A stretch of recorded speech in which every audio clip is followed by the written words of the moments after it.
Well, hello and good morning, folks. We're going to go ahead and get started. Welcome to the Peer Recovery Support Services Community of Practice. Today's interactive presentation and group discussion is focused on trauma-informed care and recovery services. And today's learning event is the result, actually, of a collaborative planning process involving members from Greater Tilton Area Family Resource Center, Revive Recovery Resource Center, Harbor Care, the Bureau of Drug and Alcohol Services, and Growth Partners. My name is Mary Ellen Shannon. If I haven't met you already, I'm the director of New Hampshire's Technical Assistance Center, and I'll be helping to moderate today. So today's event is a recorded event, and so we do ask that everyone stay muted. Just mute your microphone when you're not speaking. We will have a time for discussion later on, and we do want you to unmute yourselves for that discussion later. But if you are having any internet issues, just a couple of tips. Probably you know them already, but you can try turning off your video camera, or you can join by phone. If you are having any trouble hearing, you can try to expand the audio icon and open the audio settings, and there you can select a different speaker from the menu or just adjust your volume there. So that's a little bit of troubleshooting there. So here's how we will spend our time together over the next couple of hours. During the first hour, we'll hear from our keynote presenter, who I'll introduce in a minute, and he'll talk about universal precautions for all forms of trauma. We'll also hear from one agency that will talk about what trauma-informed care looks like in action. And we'll also have a time to hear from all of you. And speaking of all of you, we want to get to know you as well. So I've launched a poll. I have just 2 questions on there. If you could take a minute to answer those, let us know who you are. Sorry about that. Let me relaunch that poll for you guys. Sorry about that. I think you launched the poll for later. I know. We're going to get to that one a little later. Logistics. We'll also have a time for large group Q&A, as well as resources toward the end and evaluation. Our evaluation is really, really important to us. And if you want to receive a training certificate, I've been told to mention that it is required that you complete the evaluation in order to get your evaluation. So with all of that, let me introduce your keynote presenter today, John Udis. John is an independent clinical social worker. He's also the program director at Addiction Recovery Services and an adjunct faculty member at the University of New Hampshire's Master of Social Work program. In addition to supervising peers working toward the CRSW credential, he has worked with adults and adolescents with substance abuse and mental health problems in a variety of settings, including detox, residential, intensive outpatient, and MAT programs. He developed the treatment of addiction and assessment of addiction courses for UNH Substance Use Disorder Graduate Certificate Program, and regularly provides trainings and supervision on trauma-informed care and motivational interviewing. So that's John, and looks like folks are just completing the poll. So John, I'll introduce our audience to you very briefly here. So here's who we have in our audience today. Terrific. Lots of peer coaches, family support, some administrative folks, and a lot of folks are just somewhat comfortable with this topic. So we are glad you're here to guide us. I can't seem, do you hear me? I can't seem to get to the rest of the poll on my phone. I just answered 2 questions. Is there more than 2 questions? Nope, just 2. Thanks, Mindy. You're good.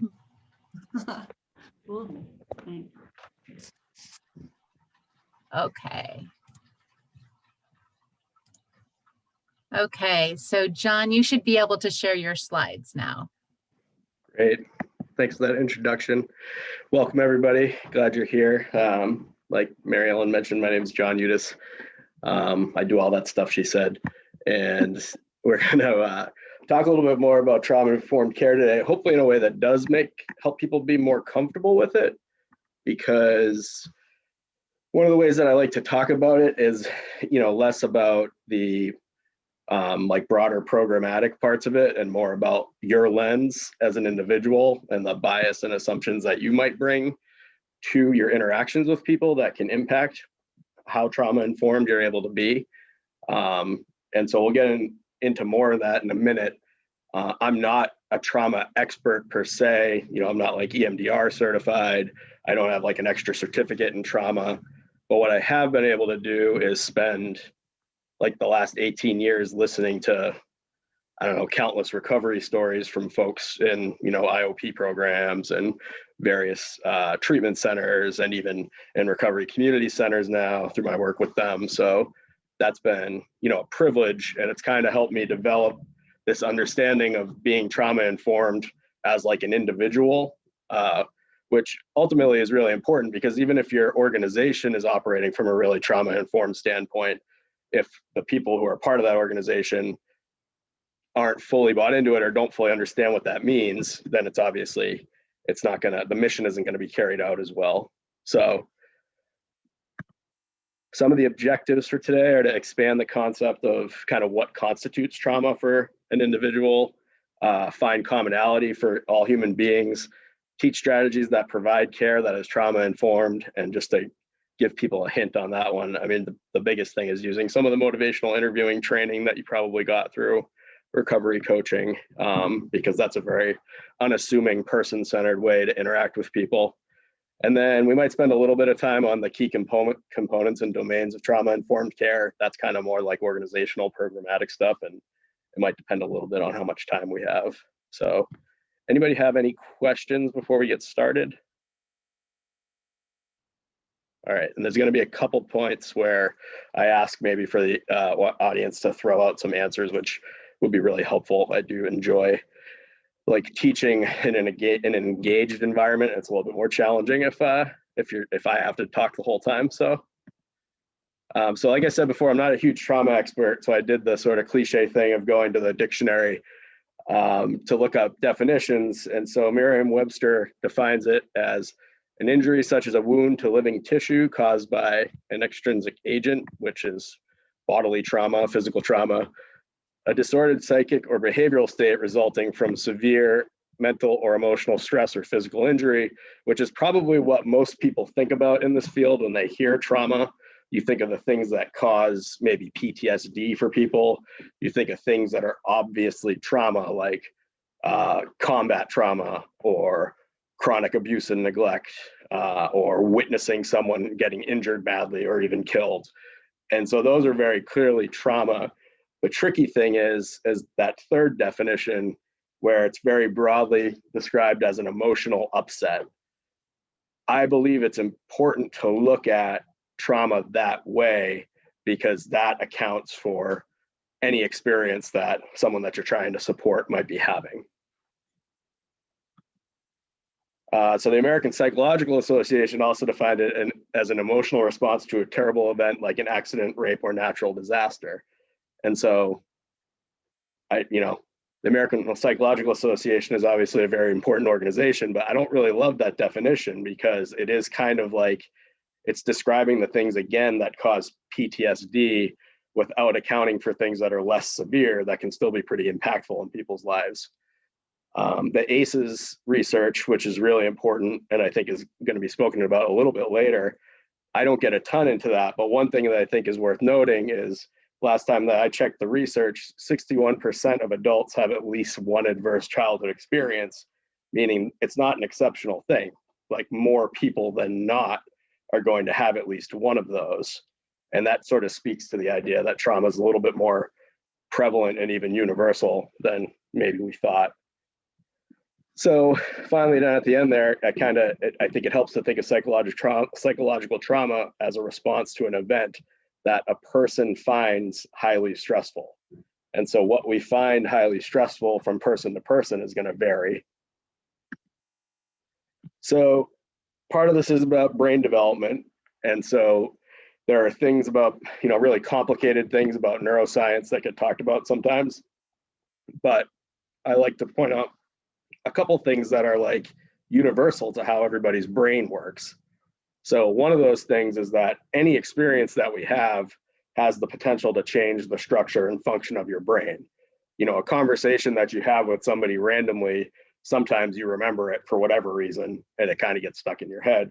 a lot of times that might be because it's an important conversation in some way. But I guess I would pose to the group either, it's hard for me to see the chat when I'm presenting, but if anybody wants to throw in an example of something or talk about an example of an experience that might change your brain dramatically, what are those kinds of experiences that are going to have the most impact on our brain? It could be things our parents say to us as children. Mhm. Yep, definitely things our parents are saying to us as kids are going to have an impact. Any other examples? Like loss of a loved one. Yep, so death and any kind of loss is going to imprint probably on our brains pretty extensively. Anything else you can think of?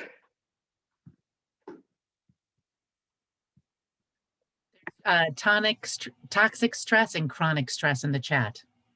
Okay, yeah, so all those things are good. And I think commonly what happens with this, especially since we're talking about trauma-informed care, is people thought of like sort of the traumatic experiences or negative experiences, which definitely do imprint on people's brains, or things our parents taught us growing up, which may or may not have been problematic or traumatic in some ways. But a simple way to think about it, oh, I think stop moving, is that rewarding experiences, traumatic experiences, and habitual experiences probably change our brains the most, right? Like you remember trauma, a lot of times it gets stuck in there, but you also remember rewarding things like maybe the birth of a child or, any of those other like life events that make us very happy. And then habitual things are obviously going to imprint, because anytime you do things over and over again, that's also going to change the structure of your brain in some way. So one thing that I think is important to point out, and it's kind of like a separate training about addiction and substance use disorders and what they are, is that addiction is all three of those things, which is part of what makes it so hard for someone to change sometimes, because a lot of times it's rewarding at the beginning, traumatic in the middle and the end, but then there's still sometimes some rewards in there. So it's a pretty complicated experience, and it's very habitual. The person has likely done it over and over and over again repeatedly in some pattern. So it's going to change their brain pretty substantially. Then the other piece is what people find traumatic is going to vary based on a lot of different factors. And some of those factors are going to be some of the things that, were mentioned already, like upbringing, and just various experiences that person has had throughout their life. So this is important too. If you think of an event as kind of like three things, it's like what happened, how the event impacted the person after it happened, but the middle thing, which is again what is most important that we're talking about here, is the experience of that event, meaning the meaning the person assigns to it, or the story that they tell themselves about it. Basically, how they describe it is going to have a powerful impact on how troubling it is for them. I'd like So to this- say some, can I just say something? Please. I have trouble because I'm on my phone and I'm not used to doing it like this. I can't participate too well. But I just think how people experience failure is a huge one for trauma. Yeah, failure is really tough. Failure is basically like a loss that you feel personally responsible for. So Right, it's and like, it continuously plays out throughout your life if you don't resolve it. And so it's a perpetual trauma kind of. right. Yeah, that's a great example. I mean, anything that you chalk up as a failure in your brain is going to probably stick with you and potentially cause problems. And I think that's one of the reasons why picking, helping someone think about how they can talk about that failure using different terms can help them overcome it and maybe help them change a pattern. So here's a poll I want people to fill out for fun with some particularly arbitrary human behaviors. And so which of these is more important? You get two options for three different questions. It's really important that you get this right, because there are clearly right answers. If you're having any difficulty participating in the poll or you don't see it for whatever reason, go ahead and you can look at the questions on the slide and enter your responses into the chat.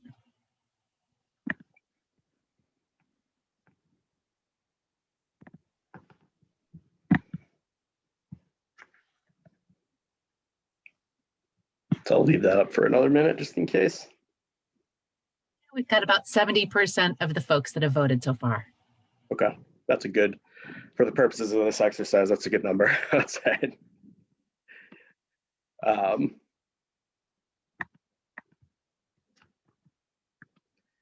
right, so we'll look at those poll results in a minute. Oh, there we go. So 86% of you thought that taking your dirty shoes off when you go into someone's house is more important than clearing your plate if you're invited for dinner. That's interesting. So you guys almost did have a consensus on that one. Holding the door for people, slightly less important than using your turn signal. And then returning your cart at the grocery store is slightly more important than not standing in the middle of the aisle. Most of these numbers are pretty close.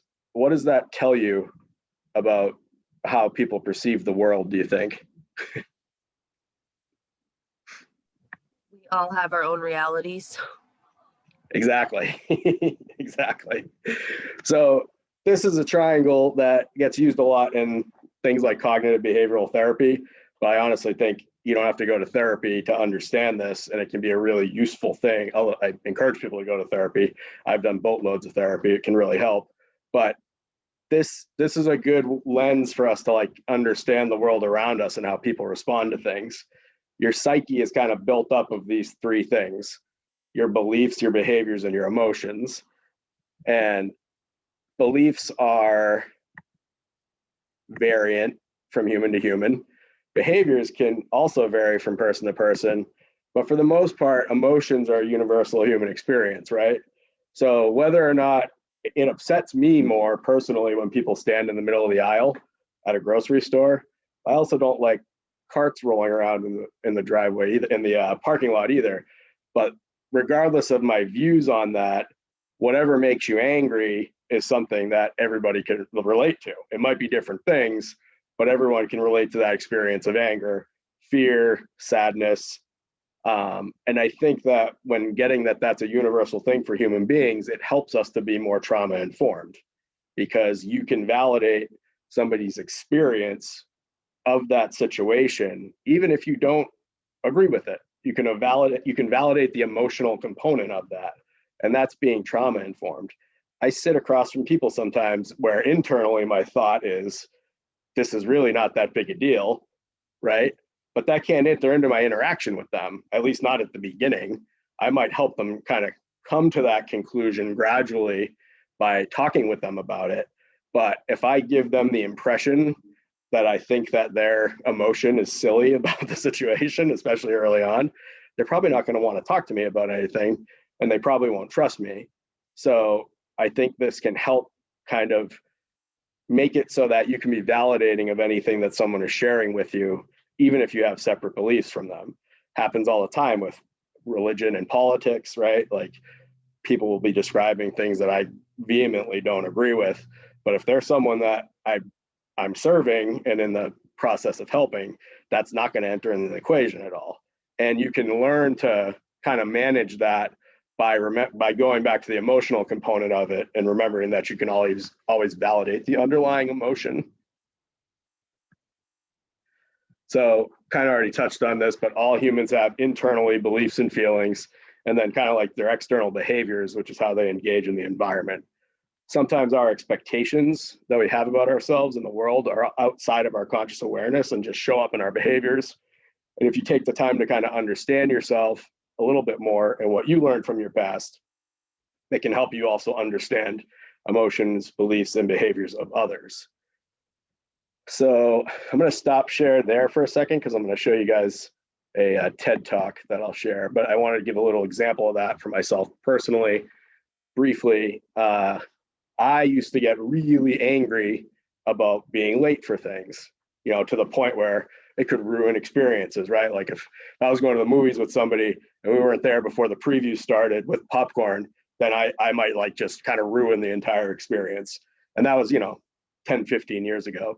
Like I said earlier, I've done a ton of therapy. And one day I realized I had no idea why I was doing that at first. And it was causing me problems, obviously.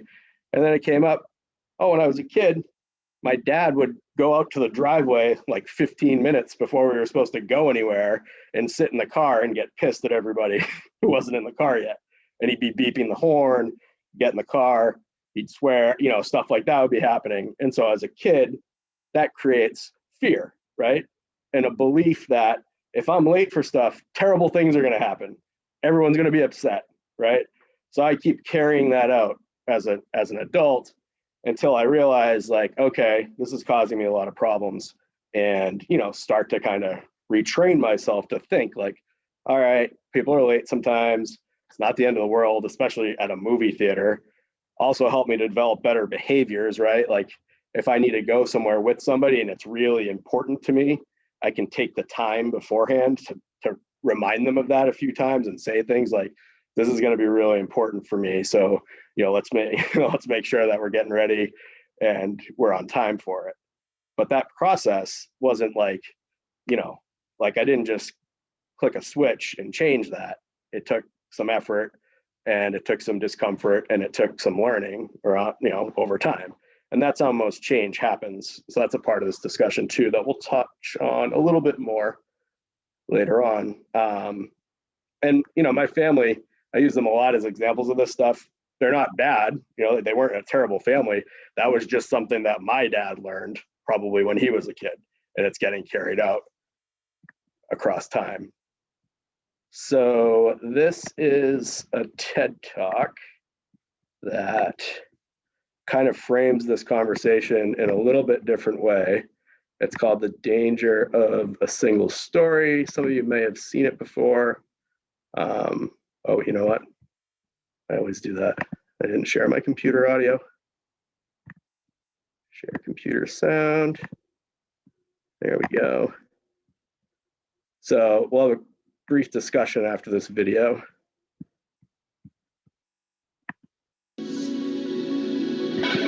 Can people hear that? Yep, we're good, John.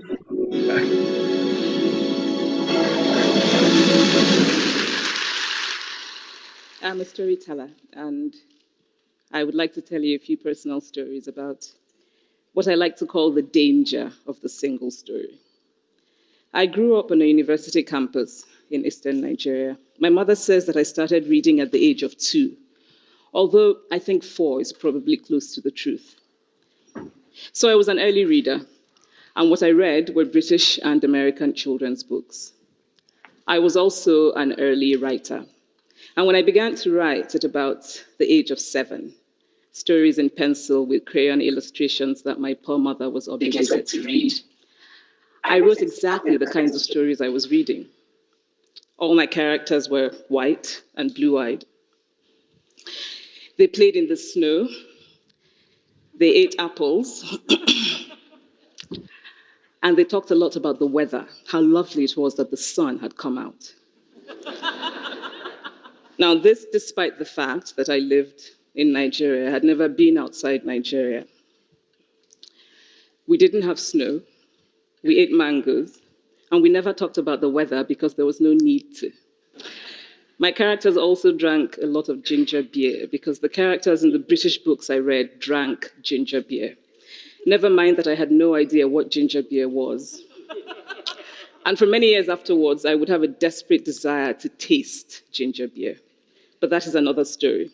What this demonstrates, I think, is how impressionable and vulnerable we are in the face of a story, particularly as children. Because all I had read were books in which characters were foreign, I had become convinced that books, by their very nature, had to have foreigners in them and had to be about things with which I could not personally identify. Now, things changed when I discovered African books.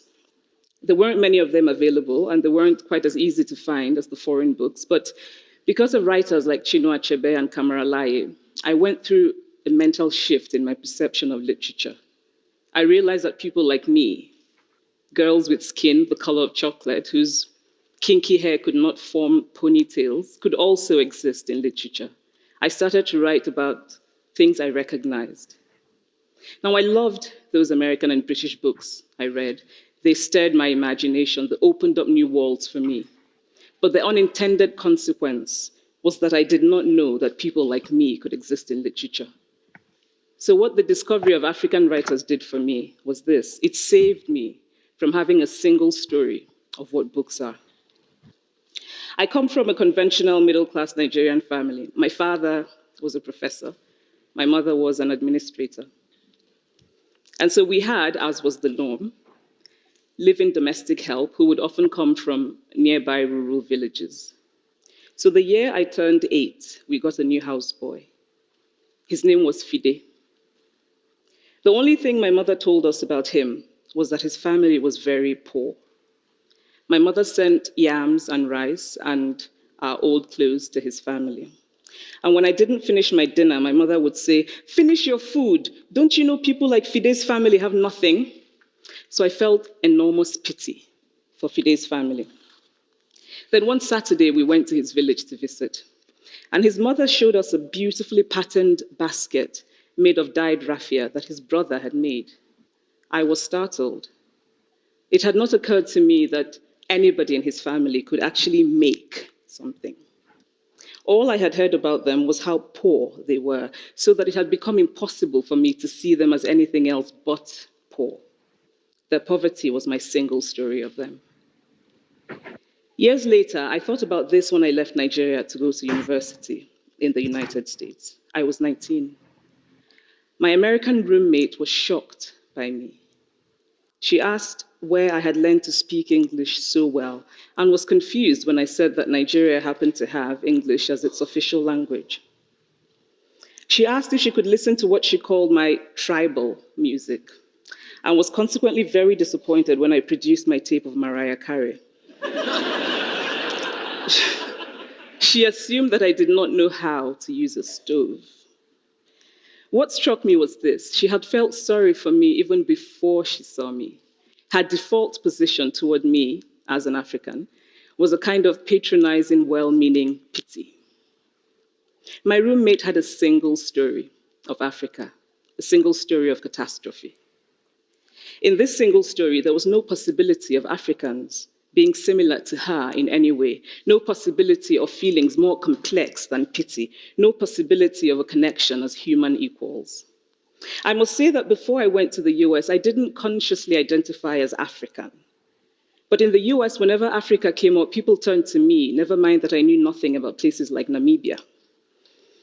But I did come to embrace this new identity, and in many ways, I think of myself now as African, although I still get quite irritable when Africa is referred to as a country, the most recent example being my otherwise wonderful flight from Lagos 2 days ago, in which there was an announcement on the Virgin flight about their charity walk in India, Africa, and other countries.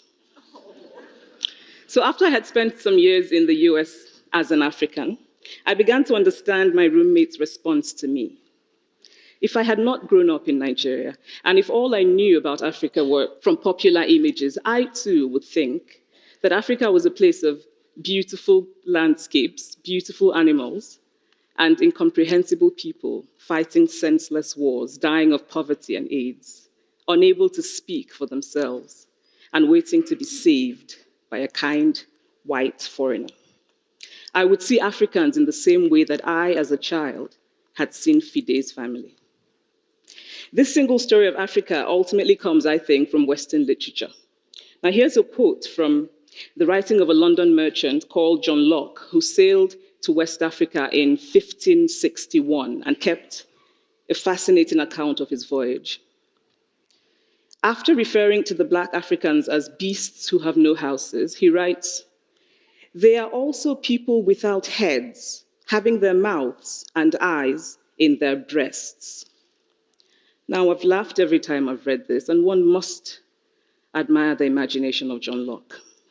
But what is important about his writing is that it represents the beginning of a tradition of telling African stories in the West, a tradition of sub-Saharan Africa as a place of negatives, of difference, of darkness, of people who, in the words of the wonderful poet, Rudyard Kipling, are half devil, half child.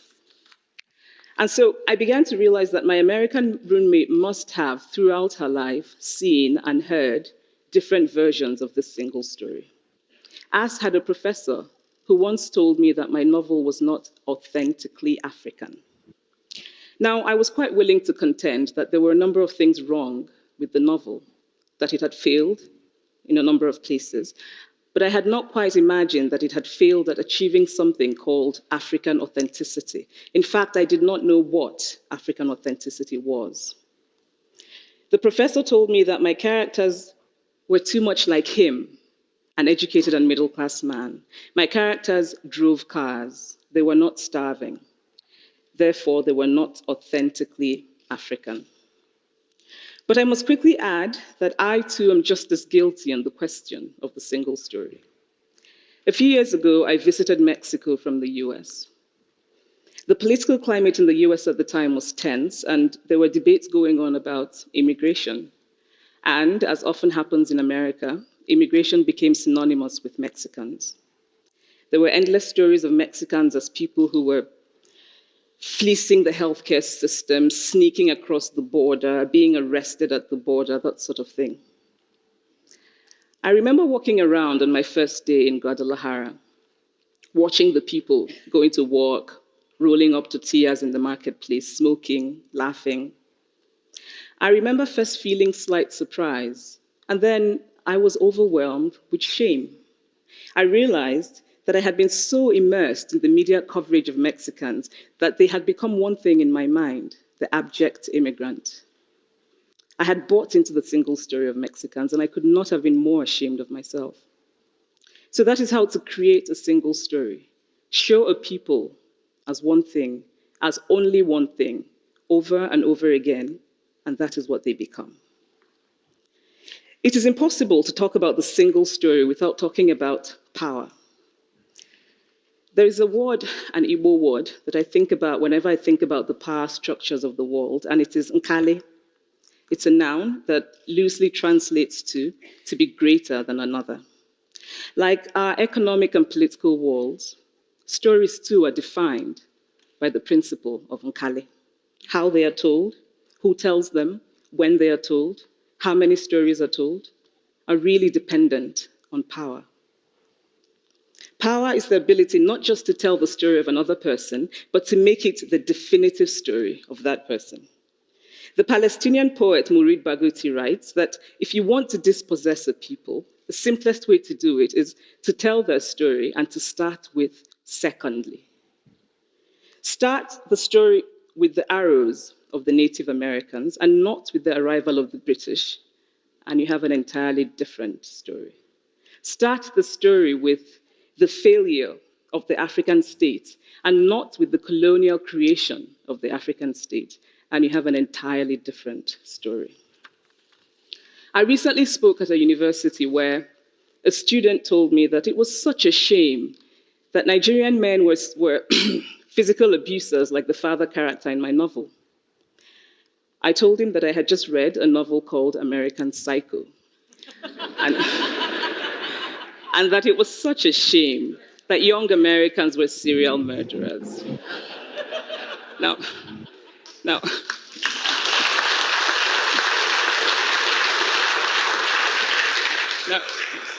obviously, I said this in a fit of mild irritation, but it would never have occurred to me to think that just because I had read a novel in which a character was a serial killer, that he was somehow representative of all Americans. And now this is not because I'm a better person than that student, but because of America's cultural and economic power. I had many stories of America. I had read Tylan, Updike, and Steinbeck, and Gateskill. I did not have a single story of America. When I learned some years ago that writers were expected to have had really unhappy childhoods to be successful, I began to think about how I could invent horrible things my parents had done to me. But the truth is that I had a very happy childhood, full of laughter and love, in a very close-knit family. But I also had grandfathers who died in refugee camps. My cousin, Polly, died because he could not get adequate health care. One of my closest friends, Ukuloma, died in a plane crash because our fire trucks did not have water. I grew up under repressive military governments that devalued education so that sometimes my parents were not paid their salaries. And so as a child, I saw jam disappear from the breakfast table. Then margarine disappeared. Then bread became too expensive. Then milk became rationed. And most of all, a kind of normalized political fear invaded our lives. All of these stories make me who I am. But to insist on only these negative stories is to flatten my experience and to overlook the many other stories that formed me. The single story creates stereotypes. And the problem with stereotypes is not that they are untrue, but that they are incomplete. They make one story become the only story.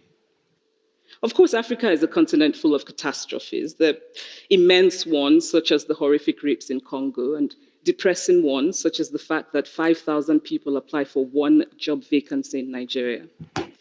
But there are other stories that are not about catastrophe, and it is very important, it is just as important to talk about them. I've always felt that it is impossible to engage properly with a place or a person without engaging with all of the stories of that place and that person. The consequence of the single story is this: it robs people of dignity.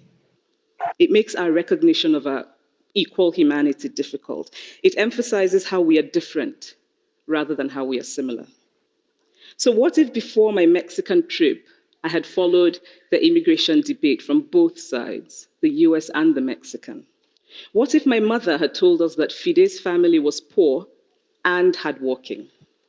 What if we had an African television network that broadcast diverse African stories all over the world, what the Nigerian writer Chinua Achebe calls a balance of stories? What if my roommate knew about my Nigerian publisher, Mukhtar Bakare, a remarkable man who left his job in a bank to follow his dream and start a publishing house? Now, the conventional wisdom was that Nigerians don't read literature. He disagreed. He felt that people who could read would read if you made literature affordable and available to them. Shortly after he published my first novel, I went to a TV station in Lagos to do an interview. And a woman who worked there as a messenger came up to me and said, "I really liked your novel. I didn't like the ending. Now you must write a sequel, and this is what will happen." And she went on to tell me what to write in the sequel. Now, I was not only charmed, I was very moved. Here was a woman, part of the ordinary masses of Nigerians who were not supposed to be readers. She had not only read the book, but she had taken ownership of it and felt justified in telling me what to write in the sequel. Now, what if my roommate knew about my friend, Fumi Yonda, a fearless woman who hosts a TV show in Lagos and is determined to tell the stories that we prefer to forget? What if my roommate knew about the heart procedure that was performed in the Lagos hospital last week? What if my roommate knew about contemporary Nigerian music, talented people singing in English and Pidgin and Igbo and Yoruba and Ijo, mixing influences from Jay-Z to Fela to Bob Marley to their grandfathers? What if my roommate knew about the female lawyer who recently went to court in Nigeria to challenge a ridiculous law that required women to get their husband's consent before renewing their passports? What if my roommate knew about Nollywood, full of innovative people making films despite great technical odds? Films so popular that they really are the best example of Nigerians consuming what they produce. What if my roommate knew about my wonderfully ambitious hair braider who has just started her own business selling hair extensions? Or about the millions of other Nigerians who start businesses and sometimes fail, but continue to nurse ambition? Every time I am home, I am confronted with the usual sources of irritation for most Nigerians: our failed infrastructure, our failed government, but also by the incredible resilience of people who thrive despite the government rather than because of it. I teach writing workshops in Lagos every summer, and it is amazing to me how many people apply, how many people are eager to write, to tell stories. My Nigerian publisher and I have just started a nonprofit called Farafina Trust, and we have big dreams of building libraries and refurbishing libraries that already exist and providing books for state schools that don't have anything in their libraries, and also of organizing lots and lots of workshops on reading and writing for all the people who are eager to tell our many stories. Stories matter. Many stories matter. Stories have been used to dispossess and to malign, but stories can also be used to empower and to humanize. Stories can break the dignity of a people, but stories can also repair that broken dignity. The American writer Alice Walker wrote this about her Southern relatives who had moved to the North, and she introduced them to a book about the Southern life that they had left behind. They sat around reading the book themselves, listening to me read the book, and the kind of paradise was regained.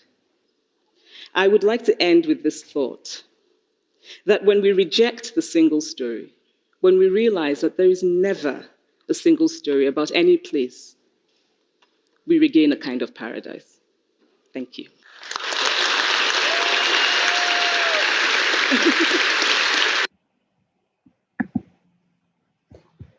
All right, so a lot obviously that you could talk about there, but you know, the the most important stuff, I mean, as far as this conversation goes, probably relates back to single stories that we might tell ourselves about the people we work with. You know, obviously she talked a lot about race and culture, which is tremendously important, but she also talked about power differentials at the end. And, you know, when someone comes to you for help with something, whether it's as a recovery, a client, or however an organization refers to them, there's a power differential where you have some control, and that can play out in a way that you might make assumptions about how that person can recover, how they might act, what they might need to do.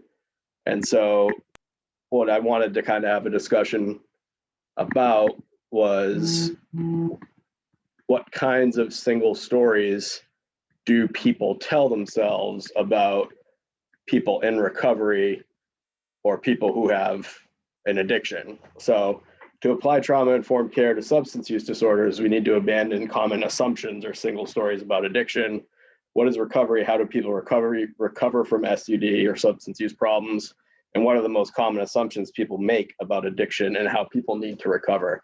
Anybody have any examples of those single stories and assumptions we make in this role?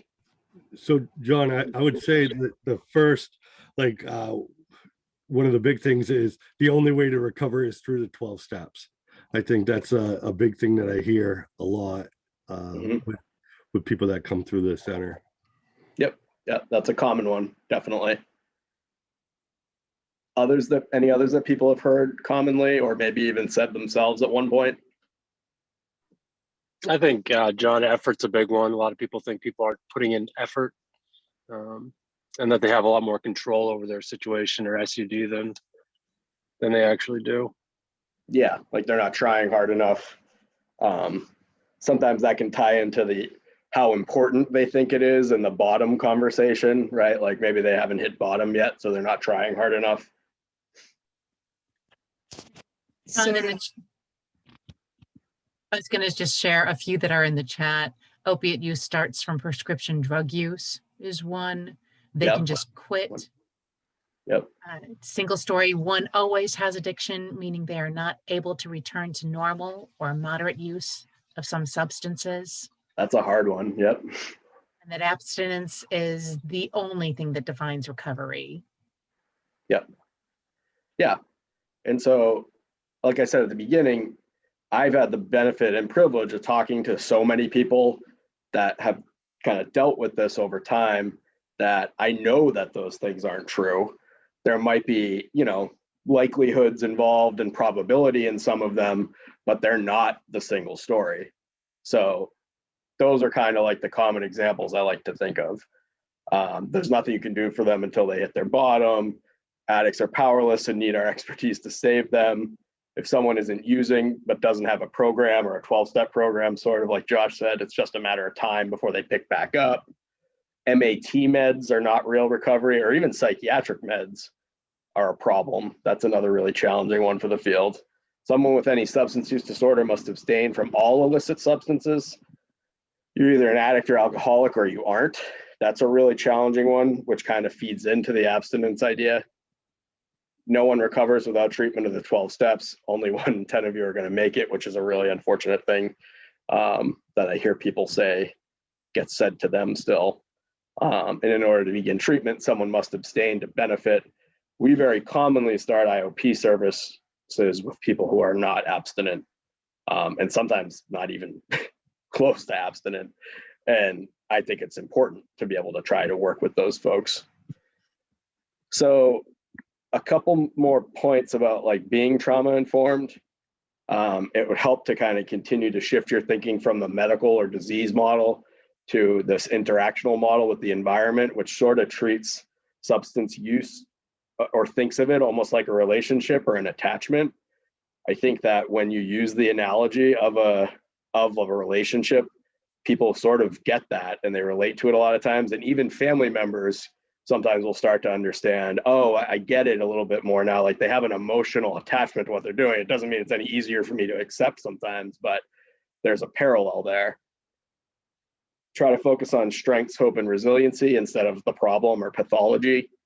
Understanding the power of language and labels, which I know you guys talk a lot about in your training and work. Understand the science of change. That kind of, I mentioned that in my own personal example, that, you know, took a while to get less, you know, focused and caught up in being on time for things. And it's a gradual change that happens. That happens with any kind of change, whatever you're working on. You know, if you're trying to, you know, get a degree or get through grad school, it's going to be gradual. If you're trying to, you know, buy a house, it's a gradual process. Like any goal and any change is going to take some time. Be focused on emotions as opposed to behavior. So that's like understanding the underlying reasons that people are doing something and not so caught up on if they show up for an appointment or not. You know, obviously you have conversations about stuff like that, but it's not all about what they do. It's more about understanding them and their perspective. And so obviously the behavior of whether or not they're drinking or taking drugs still is not as important as trying to understand what's going on for the person. Getting that those assumptions that we might make as a profession about what people need to do to get better is a form of trauma. So they talk about institutional trauma, and I've definitely seen that carried out with folks who've been to a lot of medical centers and treatment programs. You know, they sort of get some help, but they also get left with some pain based on some of the interactions that they have. And then kind of know that all behaviors serve a purpose and trying to understand that purpose. I'd like to say something. What your Please. example earlier, John, about your father sitting in the driveway honking the horn, nobody was out there. It's kind of being able to look at a person and not say what's wrong with you, but what happened to you. Right. And to be able to have that consciousness all the time, if they show up late or if they don't show up or whatever, you just really finding that compassion or empathy to know that this is generally trauma caused, all of these behaviors. It's just Right. that keeping that consciousness. I think that's just really important and crossed my mind. Absolutely. Yeah. And that idea of not what's wrong with you, what happened to you is kind of a nice phrase and way of thinking of being trauma informed.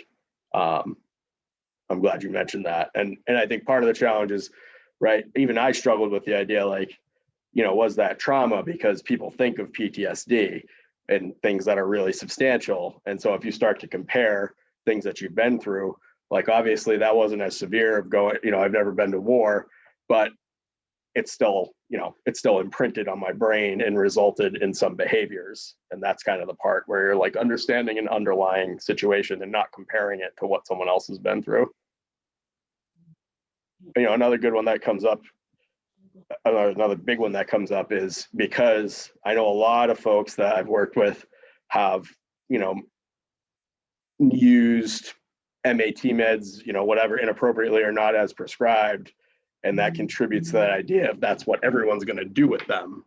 And so that's a big one for people to overcome. And I think, you know, it's a process and it's okay if you still have some of that bias. I think just kind of like acknowledging it and and recognizing that it's kind of the single story is important, and it's not accurate. It's a single story. People probably have seen this slide before. You know, the labels and terms are obviously really important, and you want to use person first. Murky terms are also an issue. You know, like relapse has kind of lost its definition because people apply it in a lot of different ways. So I think when you're talking about someone drinking or taking drugs again, it's important to be like more specific about really kind of like what's going on, because there's a lot of variations that someone could be talking about if they use the term relapse. So John, I have a question. Yeah. So instead of saying relapse, or like we would say reoccurrence, are you suggesting that you don't even use the term reoccurrence? Like, because somebody could just start using drugs and not consider it a reoccurrence? I'm confused. I think reoccurrence is fine. And I wouldn't even say, like, I mean, if people use relapse, I'm not, you know, I'm not the word police, right? But I think that if you're going to use those terms, probably what's even just more important is to know objectively some of the more like facts of the situation. So you used intravenous opiates, you know, for every day for the last week, right? So hopefully the person can be more specific like that with you so that you guys can kind of identify what the best course of action would be. Because if somebody picks up for one day, there might be a very different response than if they used every day for 2 weeks, or, you know, so I think that specificity for that kind of a conversation is important. Thank you. Yeah. So touching on MI briefly, because to me, this is kind of one of the best tools to use, like behaviorally for you as the person trying to help. These are the behaviors to engage in that often abandon a lot of our own assumptions at the door. Asking open-ended questions, affirming progress, reflecting what you're hearing, and then, you know, a summary is kind of just putting some reflections together to summarize main takeaways. That's all about understanding the person and their perspective. And it's a useful tool for you to check, you know, assumptions and single stories at the door. Reflections and affirmations help to create connection with the client. So, you know, in some ways, everybody's kind of motivated by some degree through their relationships or connections with others, and through their desire to like accomplish things or have a purpose. And so I think when you're using those MI like core skills, the ORs, you're going to reinforce that with a person quite a bit. So using reflections and affirmation of feelings and their beliefs will nurture the relationship. Remember that emotions are universal and humanizing. So start feedback with reflection of an emotion if you can. Like, that sounds really hard. Most people would get frustrated in that situation. It felt embarrassing when she said that to you. It makes sense that you would think that, because when you validate someone like that and then add on, you know, a question that guides them maybe to some type of action they can take, it will help them to kind of take that action. So if you follow that up with questions like, you know, what would be the benefit of doing that? What possible consequences could it come with? What do you like about it? What does it do for you? And those are all, you know, if you've done MI trainings, you've seen those kinds of open-ended questions before, but I think it's important to realize how those are making it so that your assumptions aren't brought into the conversation. It's all about the client's kind of perspective and what they want to do. And then affirming progress. It's great that you spent time with your mother and enjoyed it. You're practicing effective communication. Even though you smoked, it's progress that you did not take any opiates. And then cleaning out your fridge is more than you envisioned doing last week. So whatever progress someone can work on is important to talk about it. A couple principles that I thought would be important to remind people of is meeting people where they're at. Offer choices, not prescriptions. You know, like a prescription is kind of like that medical model of like, you know, you should really try some meetings, or, you know, why don't you do, you know, 90 meetings for 90 days, or call this doctor. You know, I think when you give people a list of possibilities, they can pick one that appeals to them the most. Treat the person as the expert on themselves. Like, obviously you bring expertise and understanding to the table, but the one person that's been with that individual 100% of the time is themselves. So they are the expert on themselves. and believe firmly that anyone can get better with the proper conditions of support. So it's really important to know and believe that people get better, they change in a positive direction, and they can recover.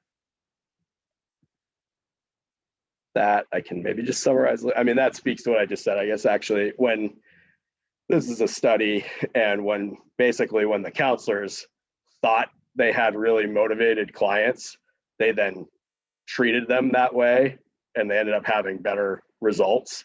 So your belief about a person's capabilities and their ability to get better is going to impact the outcome to some degree. How are we doing on time?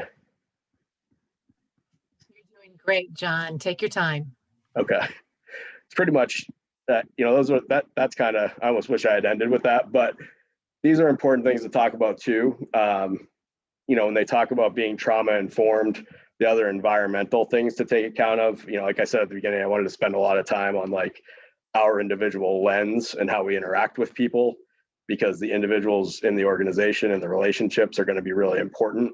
But obviously things like employment, housing, transportation, education, access to food and health insurance and primary care are also going to impact outcomes for people. So you can support them in achieving those goals through your interactions with them. That's a conversation we're going to have a little bit later, I think. These are some slides from SAMHSA that kind of get more into like helping an organization understand these factors. And this is important. I think if you think about these sort of like values for what constitutes a trauma-informed approach, safety is the #1 priority. So like, and that doesn't just mean obviously, people not having to worry about being hurt while they're in your office, but I think more of like the institutional trauma. Can they feel accepted, and can they trust, the people they're talking to, and not worry that, something's going to get disclosed that they don't want, or, there's going to be some other kind of reason to not trust the organization. The second one, trustworthiness and transparency. I always encourage people to be transparent about like agency policies and why they exist. So like, it's okay to have some rules and boundaries. Obviously you need that, but the more you're transparent about them and people know what to expect coming in, the better. Peer support is a huge component, because I think that, and not even just in the sense of like being able to self-disclose your own story, but just being able to have that understanding of some of the experiences that people have had on a little bit of a different level. That's definitely a core component to it. Collaboration and mutuality is a huge part of using motivational interviewing too. So really working with them to identify their goals and remembering that they're the expert in the situation as far as what path they want to take. Empowering them by giving them choices, and even, including involved recoveries and people in decision-making processes, which I know is part of what RCOs do. And then understanding the impact of culture and gender, and how those kinds of power differentials also kind of enter into people's trustworthiness and ability to engage in services.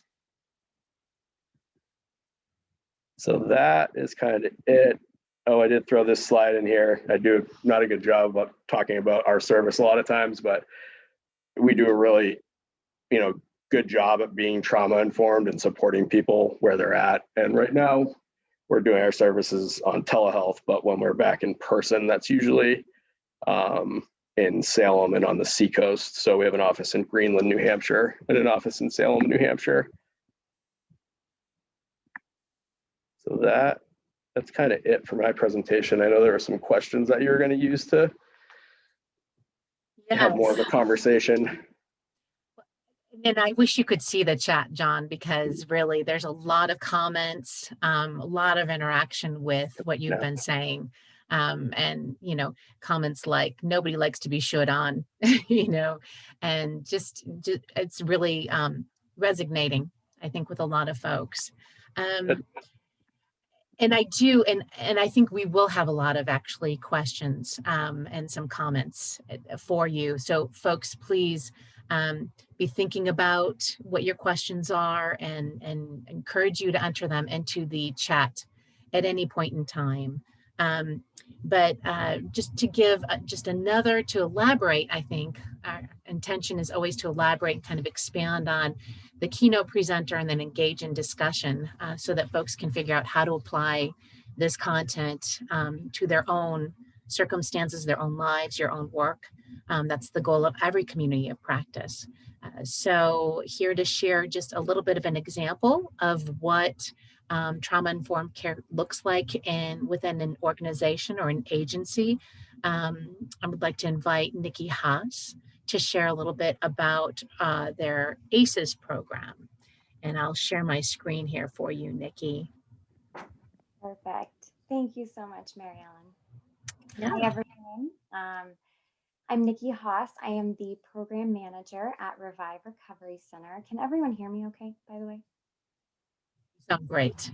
Yeah, okay, perfect.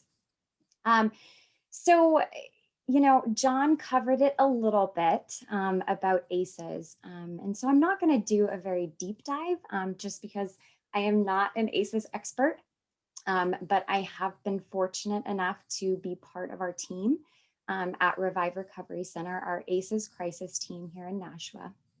And so to kind of cover ACEs broadly, if you've ever heard the term, you know, adverse childhood experiences, or if you've had any training or anything on it, these are, you know, potentially traumatic events that can have negative lasting effects on health and well-being. And so if we look at it through a lens, we can kind of categorize it into 3 different categories. And this is going to come down to abuse, neglect, and then household dysfunction. And so within these 3 scopes, we see under abuse that can be physical, emotional, sexual.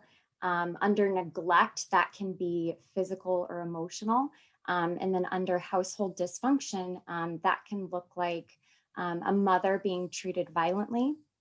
That can be mental illness within the household. That can be a member of the household being incarcerated. You know, parental separation, divorce, death, or abandonment. And then kind of, you know, the bread and butter of what we deal with in peer recovery support services is substance misuse.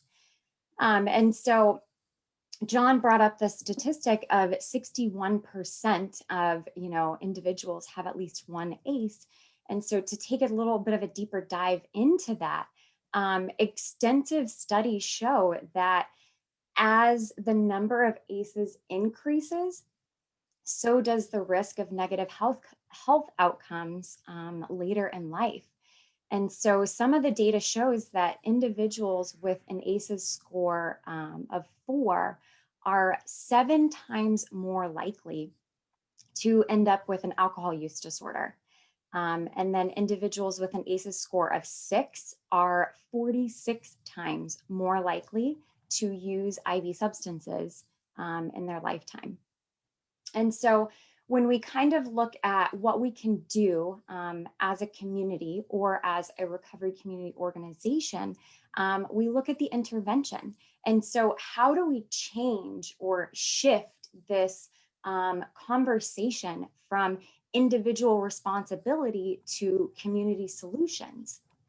And so that's where the ACEs crisis team kind of comes into play. It's a collaboration between us at Revive Recovery Center, Greater Nashua Mental Health, and Nashua PD. And so the intervention itself, we really like to, you know, you want to keep it brief because obviously people who are in crisis are, you know, they might not be extremely receptive in the moment. And this is a 24-hour service that we provide. So after we close the center, we have an individual that's on call at Revive and Greater Nashua. So we do have the ability to respond to crisis situations in the moment, but we can also have them sign a waiver where we follow up with them in a couple of days. And each situation is going to be vastly different from the one before. So it's important to remember that, you know, just because you're not meeting someone in that crisis situation doesn't mean that you can't make a difference. And so if we are to respond to the scene, we want to keep it brief, you know, about 15 minutes typically. And, you know, what we want to do is kind of go over like the impacts of toxic stress. I know someone kind of mentioned the toxic stress earlier. That's an important aspect of it.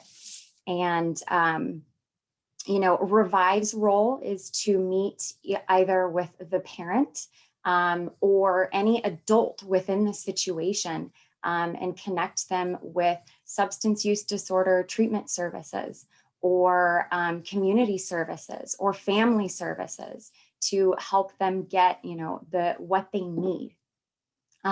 We want to kind of make out a plan, a stabilization plan for the child to, you know, identify tools for stress management. You know, and the big piece, like I said, is linking families to these resources that can be available to them.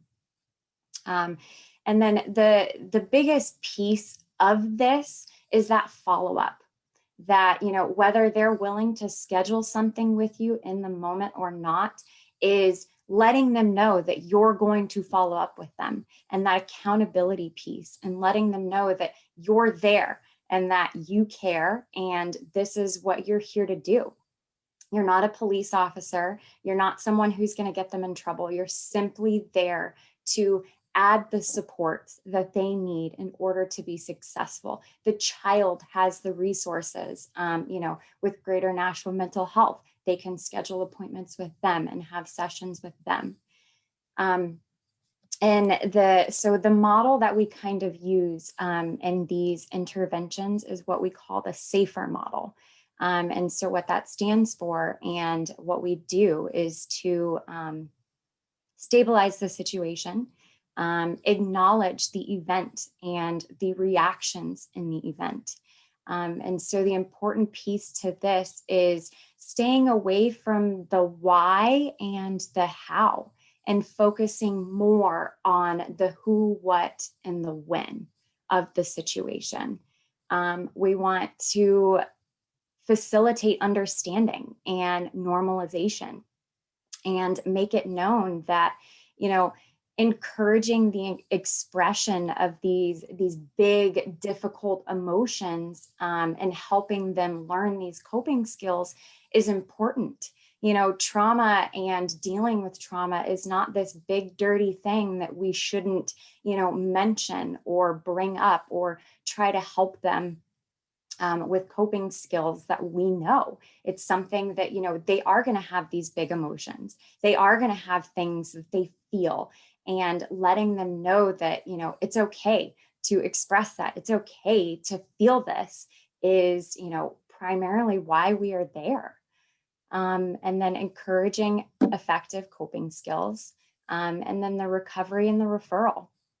You are the individual in the situation that can help them identify the referrals that need to be made, the resources that they you know, have available to them, the recovery that they could potentially seek when they are ready.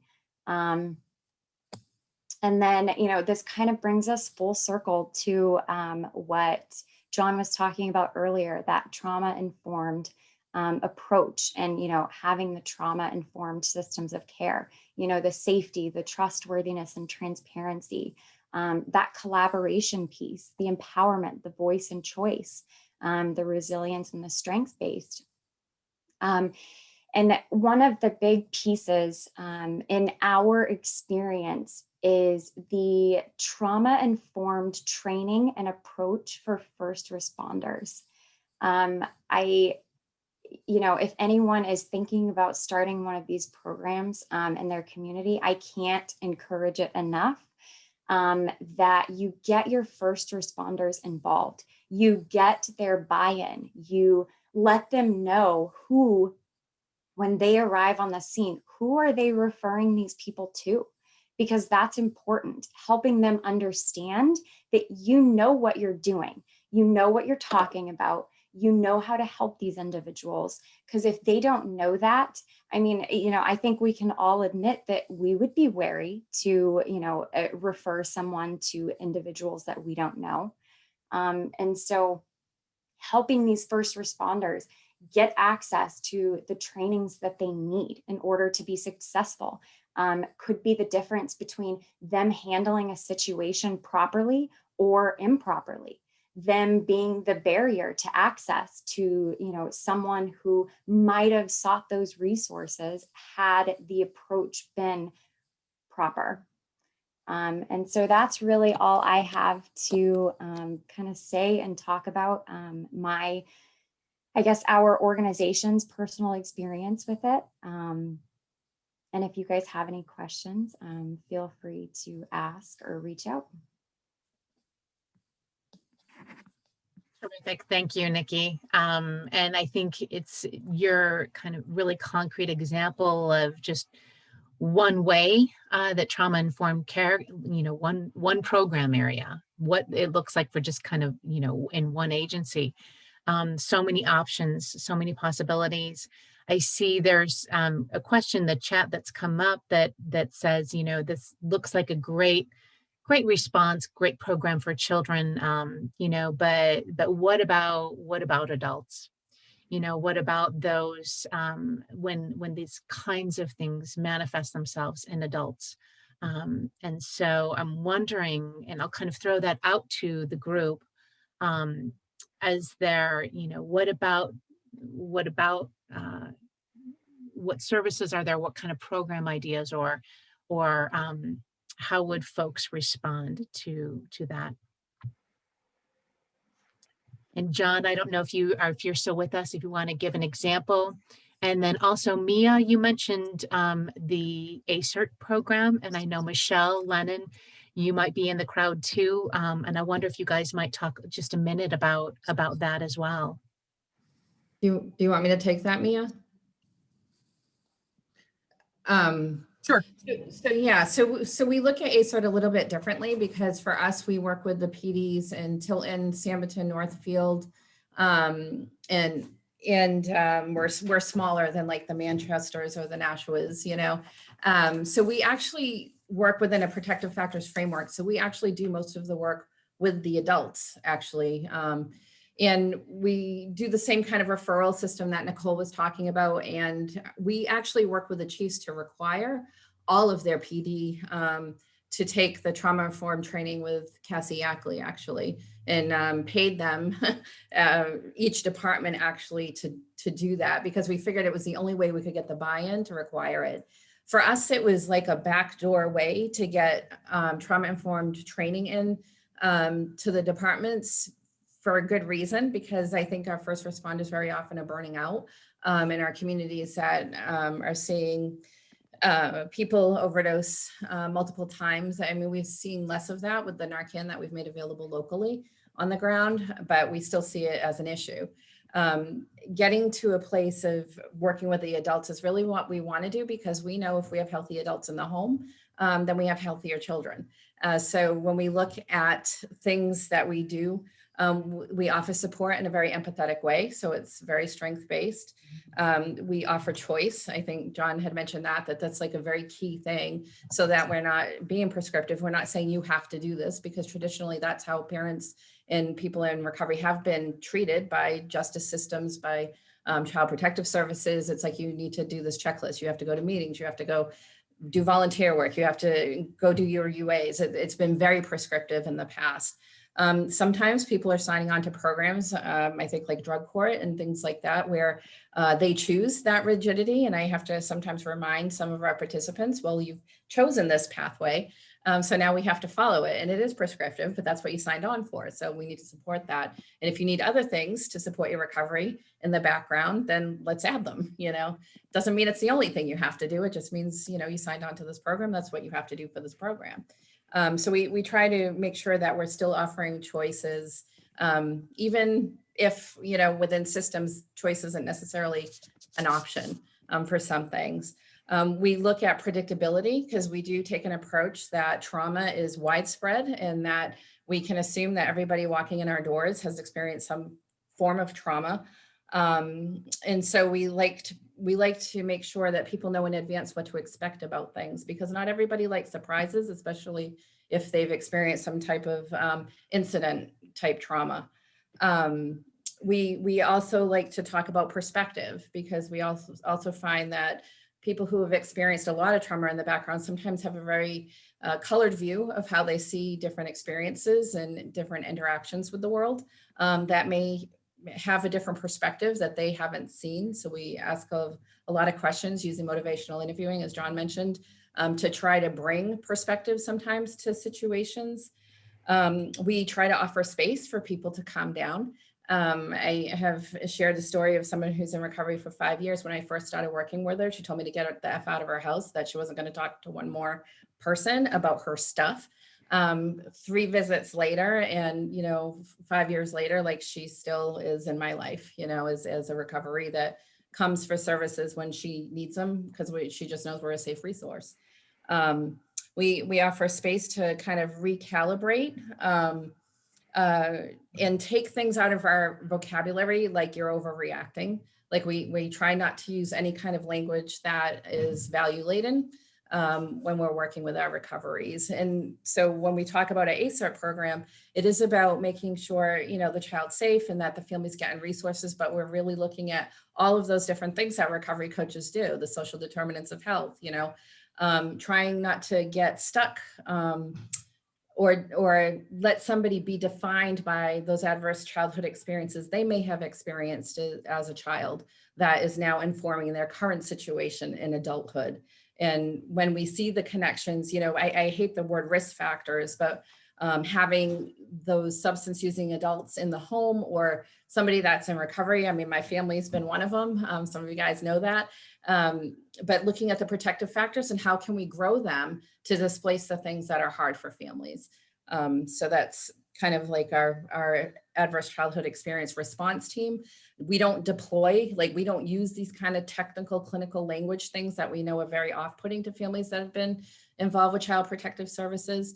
We basically take the invitation the police give to families to connect with us, and then we make the calls, and then we connect and we look at what things we can put in place that are within those protective factors. So sometimes it's healthy social connection. It's not necessarily a referral to behavioral health. It's like, hey, you want to take your kid to a painting workshop that we're going to have at the center, those kind of things. So it's kind of thinking outside the box, I think. But there's a lot of information, I would say, on the website that you can garner, how to be a trauma responsive center or worker. And we do have that resource coming up. Thank you. Thank you, Michelle.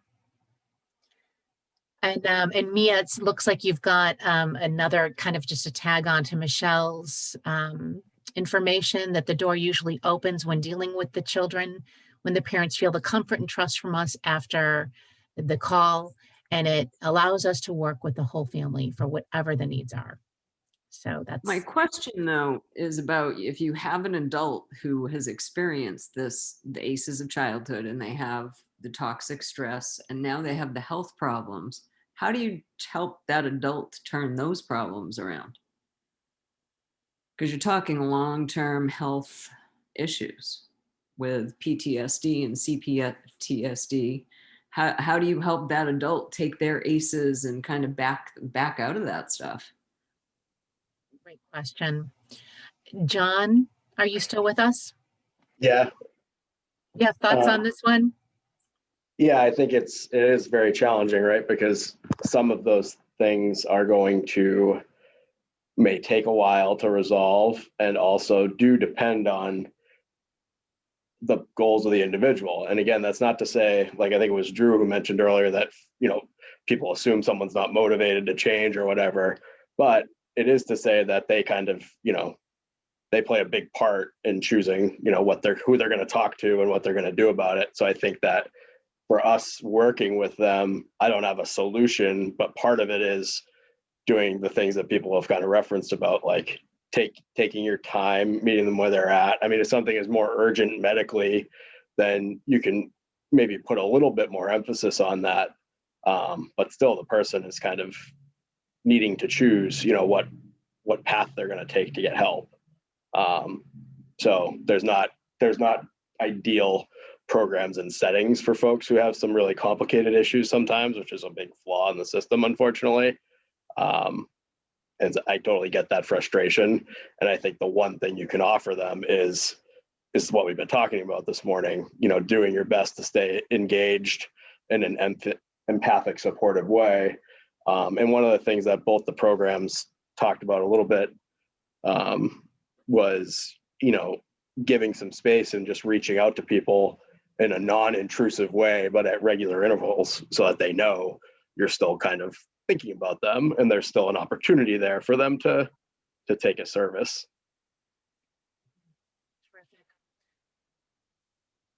Thank you. Lena Yeah, Bill. mentioned eye movement desensitization reprocessing therapy is another, she mentioned that form of therapy and she said it worked well for her as well. Yeah.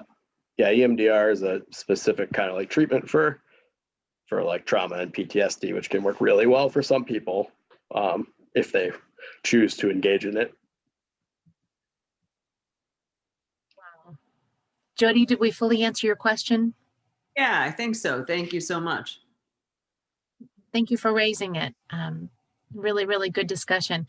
This is a lot of really good information. And I know, so we've heard a lot of information and people have been talking at us for a long time, but it's really, I think, really rich information. So I'd like to invite the group now to really just think about what John has talked about and, kind of from his perspective and just providing us information on how we can prepare ourselves and kind of our own views for providing those trauma-informed services. And then we heard a couple of examples from agencies that are in the community and actually, implementing programs that have this kind of approach incorporated into it. So now I just invite everybody to just think about, how can you, from either your own personal perspective or for the services that you provide, incorporate what you've learned today into your own practice. So that's one question I'd like you to kind of ponder and think on.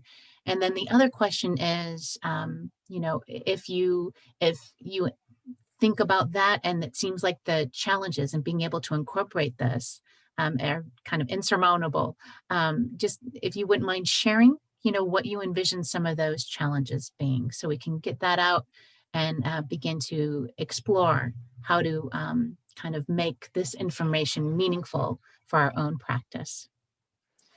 So you can either use the chat and go ahead and enter information in there, and I can either call on you to respond. If you want to come off mute, you can just simply hit the space bar or just unmute your microphone to talk, and we'll do our best that folks don't talk over each other. I can bring something up before anyone starts talking over. So something that kind of struck me as something that I maybe wasn't aware of in my interactions with maybe someone who's been through a traumatic experience is really not focusing on that why or how come, I think is what Nicole had said, and really working to help stabilize that situation by acknowledging the event and the reaction of the person. But I anticipate that might be challenging for me to not focus on the how or why of the situation, because I'm curious. I want to know what happened, how did it, so I think it's an important point, but I can see how it might be kind of against my natural reaction. Can I say something to that? Go ahead, Mindy. Okay, I can't tell from how it looks. I sometimes feel when I'm working with someone and they're really escalated by what happened, having them talk about the event escalates them more. So I'm trying this now, and it seems to have a more settling and self-aware bringing in for the person.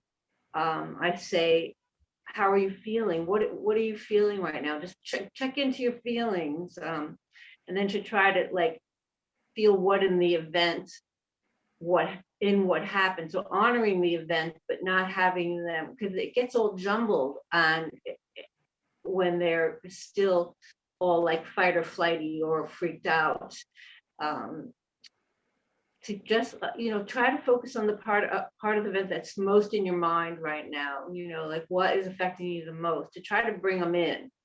And I've had some success, sometimes, a lot of it's been on the phone, and when you're on the phone and somebody's escalated, you have to yell, can you hear me? Can you hear me? And just try to help that. And I don't know if that's something to do all the time, but I did, in fact, yesterday have a good success with that.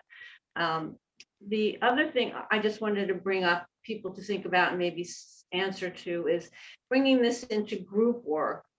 As I'm starting to look into doing group work, and I'm doing a little bit, and I sense the single story that the actual participants in the group have about themselves, because of being so conditioned to how we spoke about people in recovery for so long and how they were looked at, how we're looked at. I would like to sort of have some feedback, if it's possible, around how you bring it into group work to ACE or any of it when people feel that way about themselves. Great question, Mindy. I can comment a little bit on both of those if you'd like. So with what you brought up, Deanna, I think that there's kind of like the idea of letting the individual guide the conversation to a point, but if you sense them becoming really overwhelmed, like by going into too many details, there's like opportunities to kind of like try to ground or maybe shift the focus of the conversation a little bit.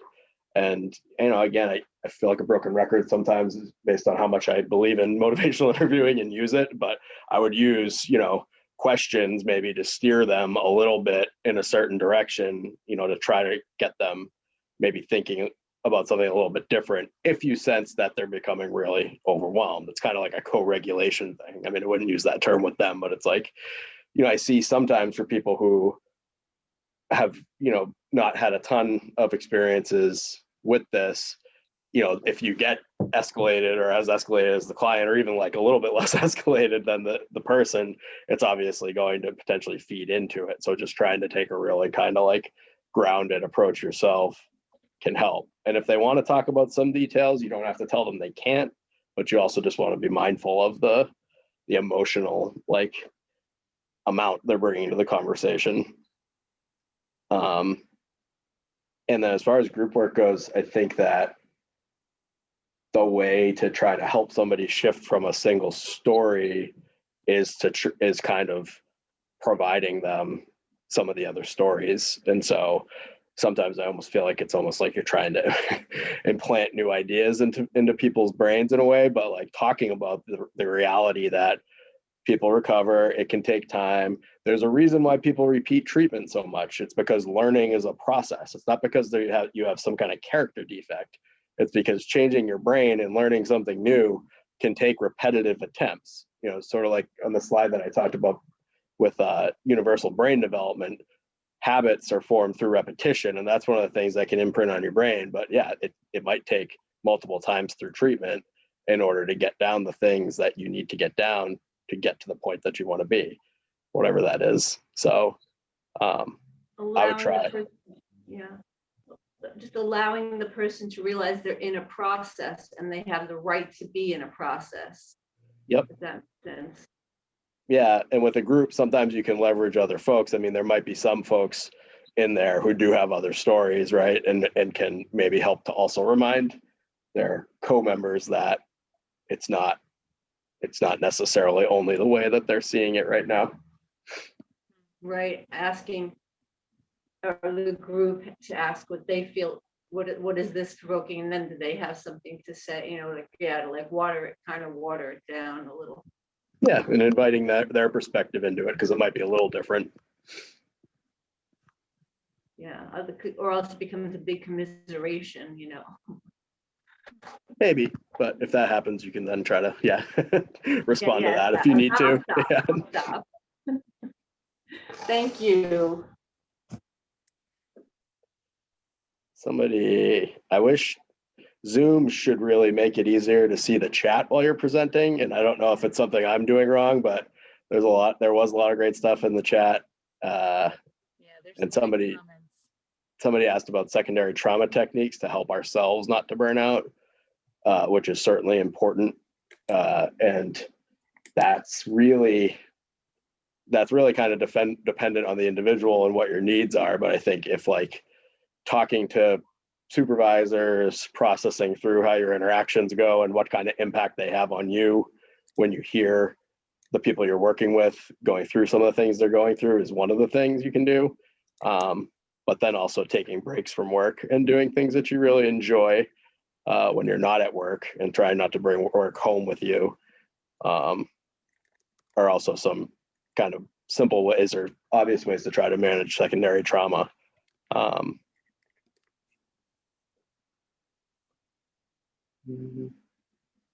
Yeah, and then there's some really terrific comments here, just being aware, asking questions, noticing when the past intrudes on the present. Michelle, you want to elaborate on that at all?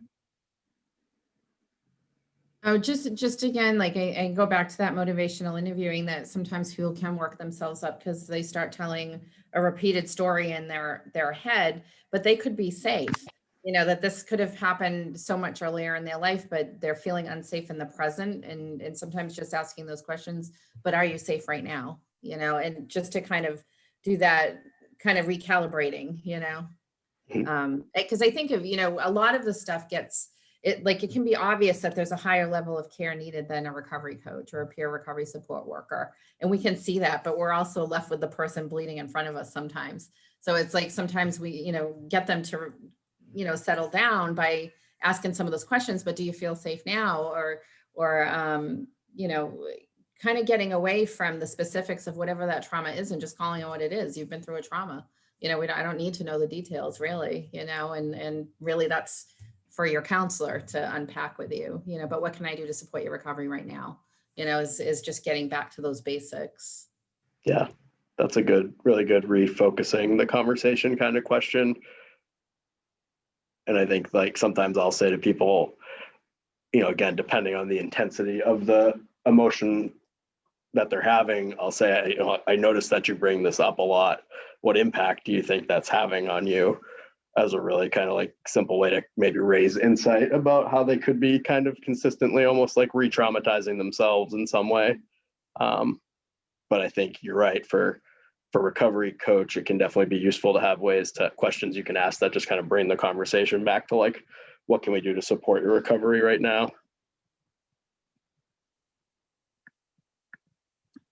And Lauren, I know you have a comment in the chat. Do you want to elaborate on yours as all?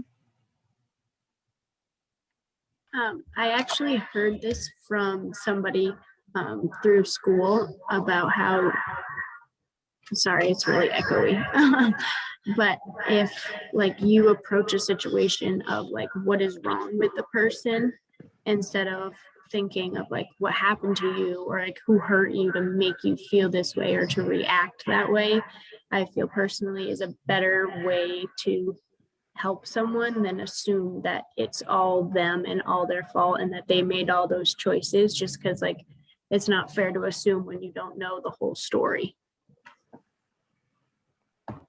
Right.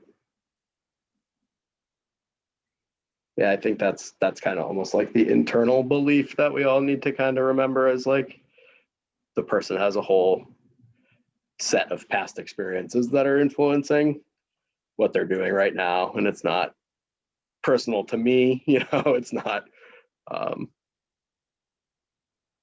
you know, and that takes the pressure off you too, because sometimes folks will talk about, you know, working harder than the client. And I think that starts to happen when we put more emphasis on the problem and like, how do I help them fix this, right?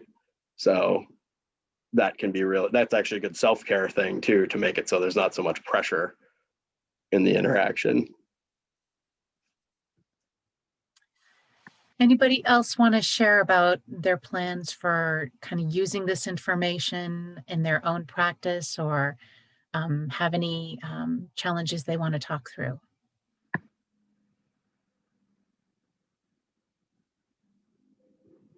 There's a comment in the chat. One of the things that stuck with me, that we may have separate beliefs and behaviors. However, we can all relate to emotions. We don't need to know the details of the trauma to be able to validate the person's emotions.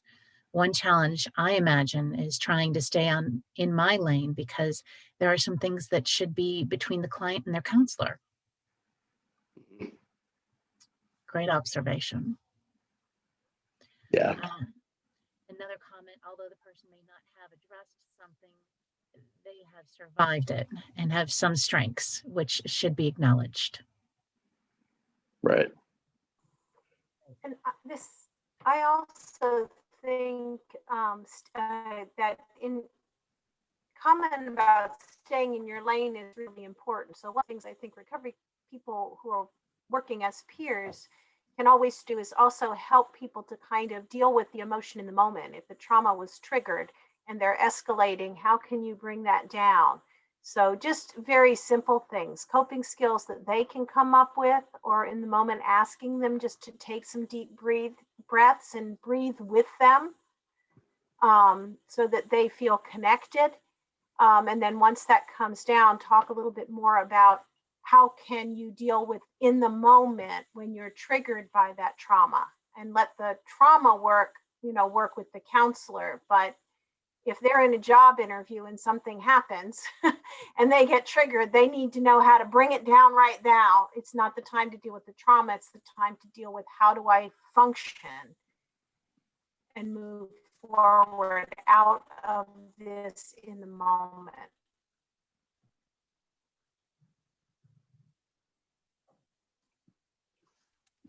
Yeah, I think that ties to what Robert was saying too, as far as like reminding them, one way to have that conversation and get them to cope in the moment might be to ask about, like, kind of like you've gotten through difficult things like this before. What are some of the things you've done to cope and kind of calm yourself down?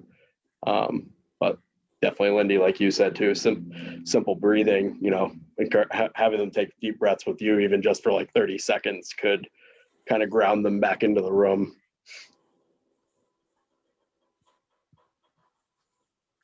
I'm just thinking like education too plays such a big part in this for recoveries. I know in my family, like my partner who has substance use disorder, so much of it was related to physical pain, and like learning how the emotion circuits, the pain circuits, and the addiction circuits all kind of work all interconnected in his brain, like made a huge difference on how he responds to the things that are dangerous for him. And like right now he's in Florida because the cold and the seasonal depression stuff, it was just like massive. And, he's living it up in a sailboat right now. But, and I know not everybody has those kind of resources, but I'm just thinking about how it makes a difference, like having the education to know what's going on in your own body too. And I think recovery coaches have the opportunity to kind of share information around that stuff for people that have past trauma and see how it manifests in their life in some ways. Yeah. Yeah. And I think people can, I think they can, depending on how much of that the person wants, obviously they can get a lot of information and science about how, brains work and neurotransmitters and stuff. But sometimes it's also just helping them understand that, I think somebody mentioned the fight or flight response that gets triggered. And it's sort of like the person's, on a really basic level, that's the part of your brain that evolved from animals, coming over the part that is your human brain that allows you to make, conscious decisions in the moment. And sometimes that really does help people when they realize that's all that's happening. It's like a normal biological process and they can kind of regain some control. There's a comment about self-medicating in the chat as well.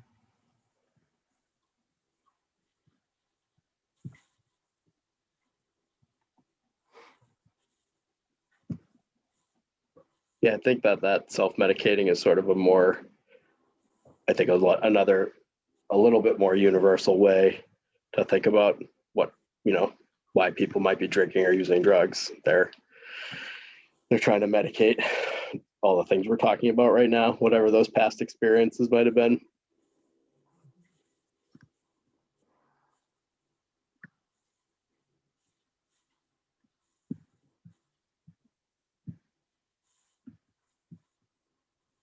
Other thoughts? It's been a good discussion.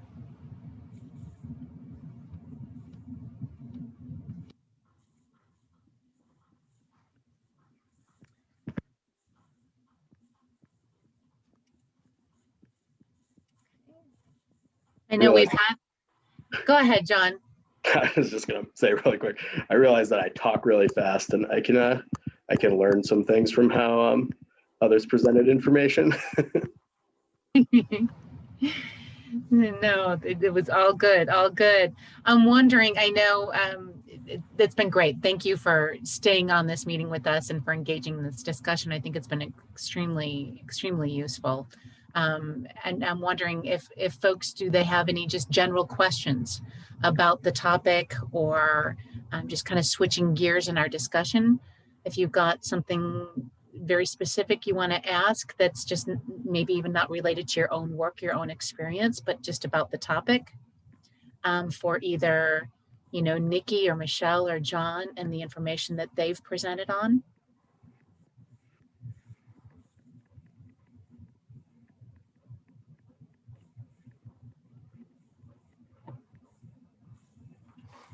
I would like to ask just a little bit more about toxic stress.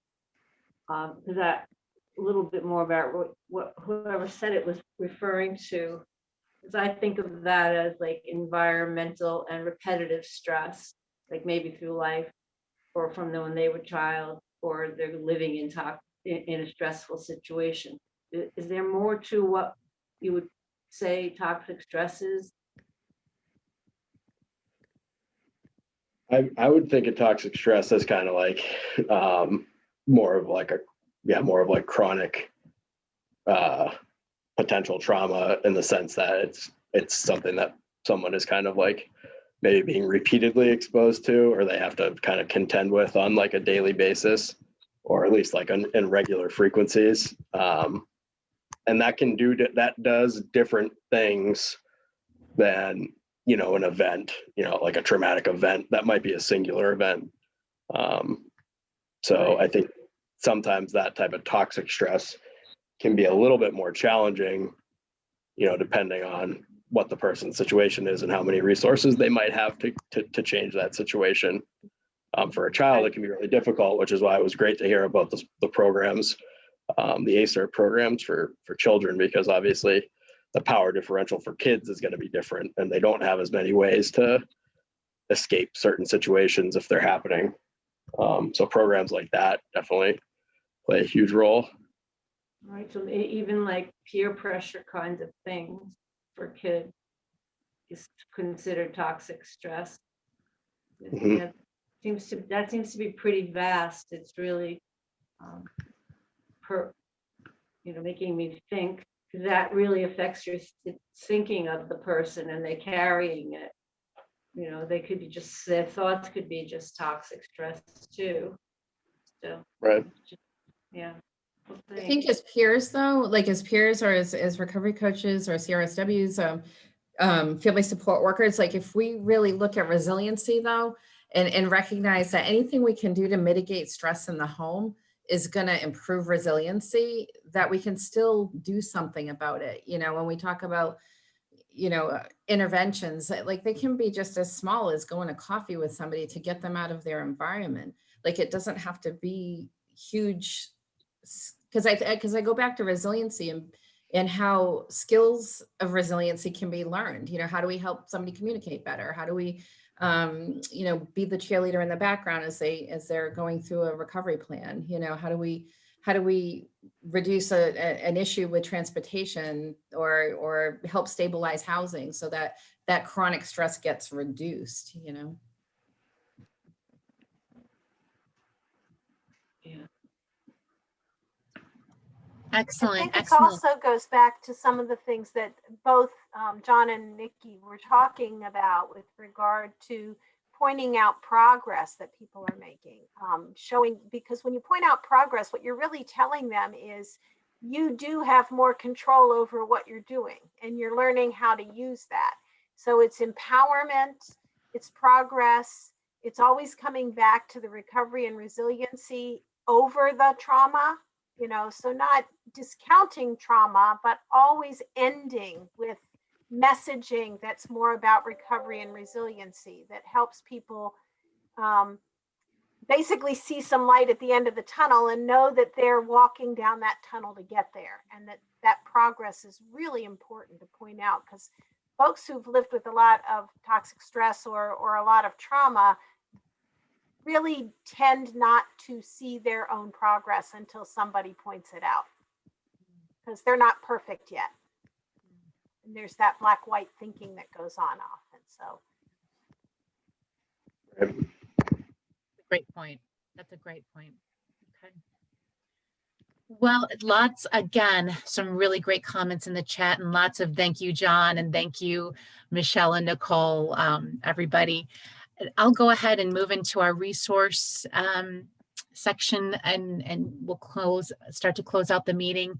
And Jeff, if you can put the evaluation link in the chat, please do remember, don't close out of the meeting until you're able to get that evaluation link and complete that for us. It's a 2-minute survey, has 6 questions in it. It's really, really quick and easy.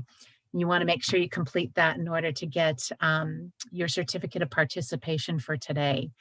So just to highlight a few resources that actually support some of the information that was shared today, and some that's actually a little different.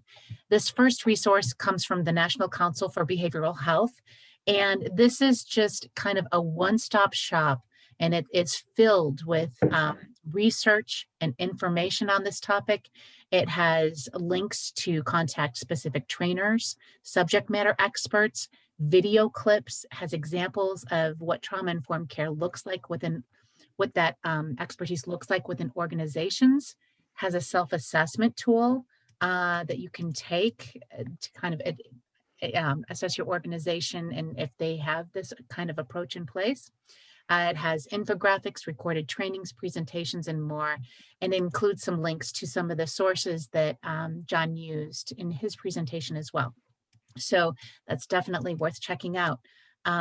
If you work in the area of criminal justice, this next resource, Trauma-Informed Response Trainer listing, will connect you. You can search for trainers in New Hampshire who teach the SAMHSA Gaines Center Trauma Response course for criminal justice professionals. Some additional resources. Here's a link to a video about the ACEs program. And also here's a link for the original study that was one of the very first studies to look at the relationship between chronic stress in childhood and adult health outcomes. So that's really good background information there. Here's an additional link to the program, I think, that was talked about earlier, Adverse Childhood Experiences Response Team, that Michelle provided us some information about. So there's a link if you want to connect with that program and find out some more information about it. Also, last but certainly not least, I had a lot of questions in the chat about, you know, can we get a copy of these PowerPoint slides? How can I get information from this training? And that's terrific. Everything from today's meeting and about this community of practice, as well as the other communities of practice that we run, can be obtained at our website, the New Hampshire Technical Assistance Center's website, nhtac.org.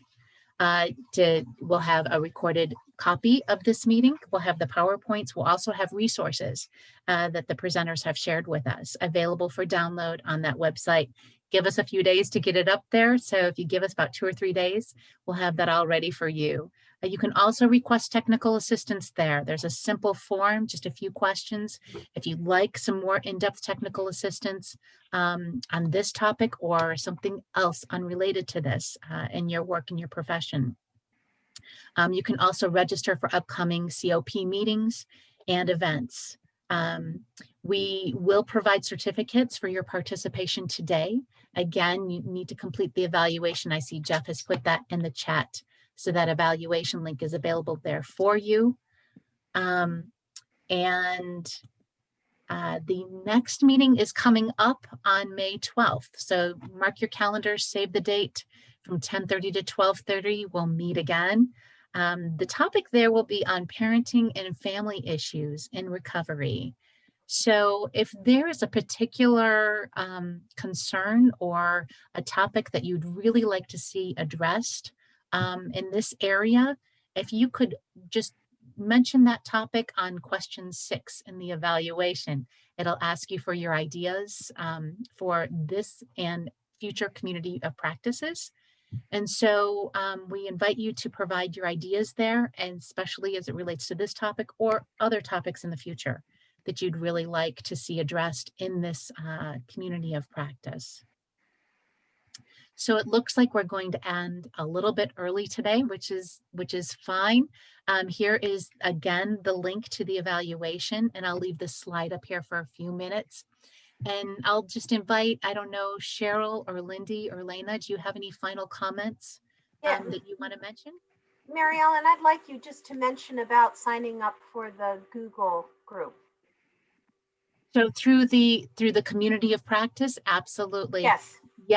Yes. If you are not a current member of this community of practice, this is a community that not only participates in these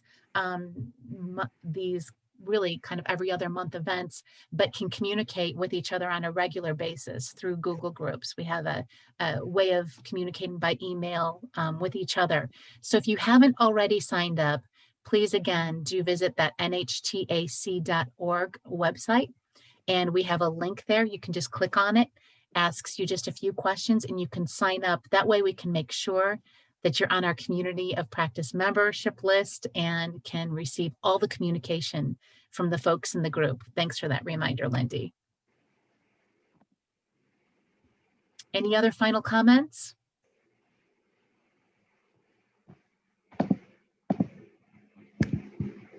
Okay, thanks folks. Have a great rest of your day. Take care. Thanks. Bye-bye. Thank you so Great much. job, John. Thank you. Take care. Thank you so much. Thank you. Thank you. Thank you. Thank you.